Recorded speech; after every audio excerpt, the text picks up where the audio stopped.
Hello friends, welcome in our channel. कल की class में मैंने आपको बताया था भाषा परिवार कैसे होते हैं, भाषा क्या होती है और भाषा कौन कौन से क्वेश्चन यहाँ से आते हैं आपके एग्जाम्स में, उनके बारे में कल मैंने आपको बताया था। ये सारी चीज़ें मैं आपको करा रहा हूँ कहाँ से? ये सारी चीज़ें मैं आपको करा रहा हूँ एक बेहतरीन किताब, जिस किताब का नाम है पिनेकल।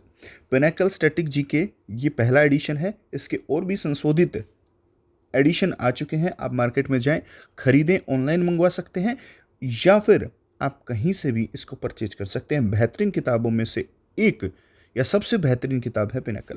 तो आज जो मैंने कल लैंग्वेज का करवाया था, उसके कुछ प्रैक्टिस क्वेश्चन मैं यहाँ पर आपको कराने वाला हूँ। तो आज क्या करेंगे? बेसिकली आज हम करने वाले हैं प्रैक्टिस। तो प्रैक्टिस अगर आप करेंगे तो प्रैक्टिस से ही सब कुछ होगा, ये बात आपको ध्यान रखनी है। बहुत ज़ोरों शोरों से ध्यान रखनी पड़ती है। तो आप जब भी प्रैक्टिस करेंगे तो आप बेहतरीन हो जाएंगे। कुछ क्वेश्चन मैं आपसे पूछ रहा हूँ, तो उनके जवाब आप कमेंट बॉक्स में मेरे को देते चलें, और जब आप कमेंट बॉक्स में उनके जवाब देंगे तो आप जरूर से भी जरूर सफल हो जाएंगे। तो गोविंद चैनल को या फिर नेक्स्ट टारगेट एकेडमी के इस चैनल को आप जरूर से भी जरूर सब्सक्राइब कर लें। आपका दिन बनेगा, गारंटी से कहता हूँ। क्वेश्चन आपके पेपर में आएंगे, ये मैं कहता हूँ। तो पहला क्वेश्चन आप जल्दी से मेरे को बता दें, जब तक आप अपना समय ले लें। आपके पास सिर्फ 10 सेकंड है।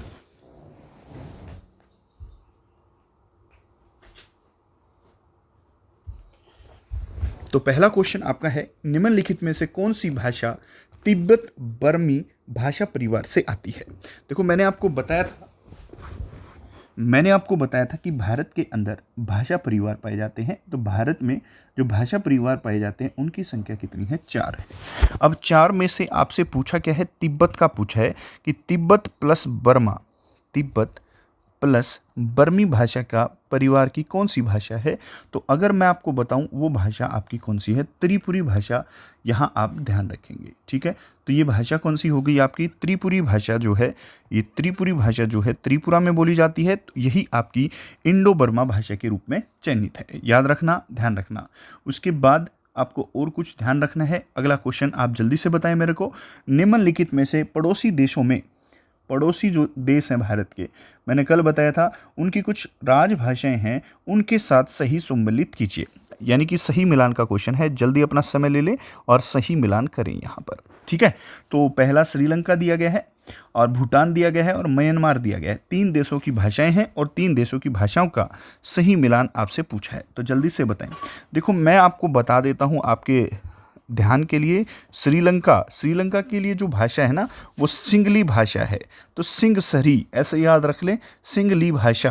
तो सिंगली भाषा श्रीलंका के लिए है। भूटान के लिए आप ध्यान रखेंगे, भूटान के लिए आपकी जोंगखा भाषा है, जोंगखा भाषा। और अगर आप म्यांमार की करें, म्यांमार का पुराना नाम क्या था? बर्मा था। तो इसकी भाषा बर्मी भाषा हो जाएगी। आप ध्यान रखेंगे। तो श्रीलंका का क्या है? सिंगली है, ये मिलान हो जाएगा। भूटान का क्या है? ये मिलान हो जाएगा। म्यांमार का क्या है? ये मिलान हो जाएगा। आप आंसर बखूबी दे सकते हैं। इन सारी चीज़ों को आप नोट डाउन जरूर कर लेंगे। बहुत बढ़िया। तो आगे चलते हैं। आगे अगला क्वेश्चन देखते हैं। तीसरे नंबर का क्वेश्चन यहाँ पर आपको देखने को मिलेगा। टोटल 10 क्वेश्चन कराऊंगा। आप अपना 10 में से मेरे को स्कोर बताएं। जिस भी बच्चे का स्कोर 10 होगा, उचित उपहार दिए जाएंगे। भाई, निम्नलिखित में से कौन सा आधुनिक भारतीय भाषाओं के वर्गीकरण में एक परिवार नहीं है? कल मैं आपको जब पढ़ा रहा था तो मैंने आपको बताया था कि आपसे पूछ लेगा कौन सा परिवार है, कौन सा परिवार नहीं है। तो बताओ कौन सा परिवार इनमें से भारतीय भाषाओं के आधुनिक परिवारों में से एक नहीं है? तो मैंने आपको कल बताया था कि कितने परिवार भाषा के हैं। तो 4 परिवार भाषा के हैं। तो पहला, भारतीय यूरोपियन भाषा, भारतीय तिब्बत भाषा, भारतीय अफ्रीकी भाषा, या भारतीय द्रविड़ भाषा। कौन सा परिवार नहीं है? तो मैं आपको बता दूं, सी नंबर, यानी कि भारतीय अफ्रीकी भाषा का कोई परिवार यहाँ पर आपको देखने को नहीं मिलेगा। याद रखना, ध्यान रखना। उसके बाद आगे चलते हैं। अगला क्वेश्चन है, उन भाषाओं में से एक है जिनमें से समकालीन भारतीय नोट के पीछे मूल्य वर्ग मुद्रित होता है।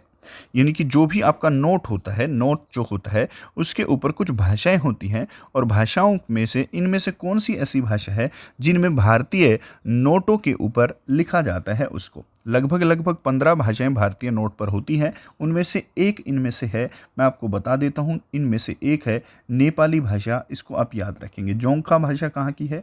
कल मैंने आपको अभी बताया, भूटान की है। बर्मीज भाषा कहाँ की है, अभी मैंने बताया ये म्यांमार की है। और सिंगली भाषा कहाँ की है, अभी मैंने बताया कि ये श्रीलंका की है। तो नेपाली भाषा भारतीय नोट पर प्रिंटेड की जाती थी। बहुत बढ़िया। उसके बाद अगला क्वेश्चन है, पांडुलिपि शब्द निम्नलिखित में से किस भाषा से लिया गया है। पांडुलिपि, देखो जो हाथ से जो भी चीज़ लिखते हैं उसको मोनोस्क्रिप्ट कहते हैं। मोनोस्क्रिप्ट को हिंदी में क्या कहते हैं, पांडुलिपि कहते हैं, पांडुलिपि।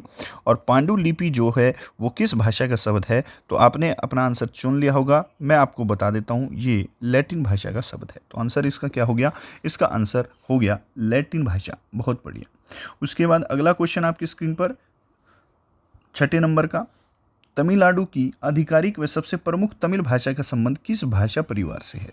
तो आपसे मैंने बार बार बोला कि भारत में 4 भाषा परिवार हैं, और आपसे पूछेगा कौन सा भाषा परिवार नहीं है, कौन सा भाषा परिवार है, कौन सी भाषा किस भाषा परिवार से आती है। क्वेश्चन आएगा आपके, जो भी आप जहाँ से पढ़ रहे हैं उन टीचर्स ने ऐसे क्वेश्चन नहीं कराए होंगे, मैं गारंटी देता हूँ। तो हिंदी आर्यन, द्रविड़ भाषा, क्राइदाई और मुंडा कौन से भाषा परिवार से है।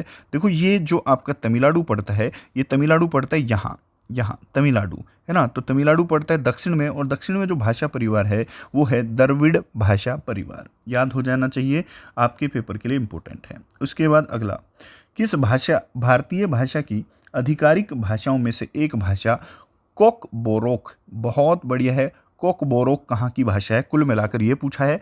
तो कोकबोरोक कहाँ की है, बताओ जल्दी से।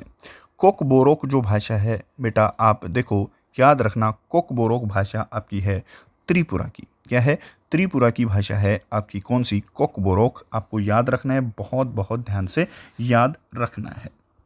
अगला क्वेश्चन बताओ, 8वें नंबर का कौन सा क्वेश्चन हो गया। देखो 2011 की भाषा जनगणना के अनुसार भारत में बोलने वाली कुल भाषाओं, कुल संख्या के मामलों में तेलुगु का स्थान क्या है। बेटा आपसे पूछ रहा है कि तेलुगु कौन से नंबर की सबसे ज़्यादा बोले जाने वाली भाषा है। देखो भारत की बात करें तो भारत में सबसे ज़्यादा भाषा बोली जाती है हिंदी। कितने परसेंट लोग बोलते हैं गुरुजी हिंदी, तो 43.6% लोग हिंदी बोलते हैं भारत में। तो तेलुगु की अगर मैं बात करूं तो तेलुगु बेटा लगभग चौथे स्थान पर स्टैंड करता है भारत में बोले जाने वाली संख्याओं में। याद रखना, ध्यान रखना। 9वां क्वेश्चन आपकी स्क्रीन पर ये रहा, कांगड़ी भाषा भारत में से किस राज्य के अंदर बोले जाने वाली भाषा है। कांगड़ी, जल्दी से बताओ, आपको याद होना चाहिए कांगड़ा घाटी कहाँ है। ये अगर क्वेश्चन जिसको याद है तो इस क्वेश्चन को वो ठीक कर सकता है।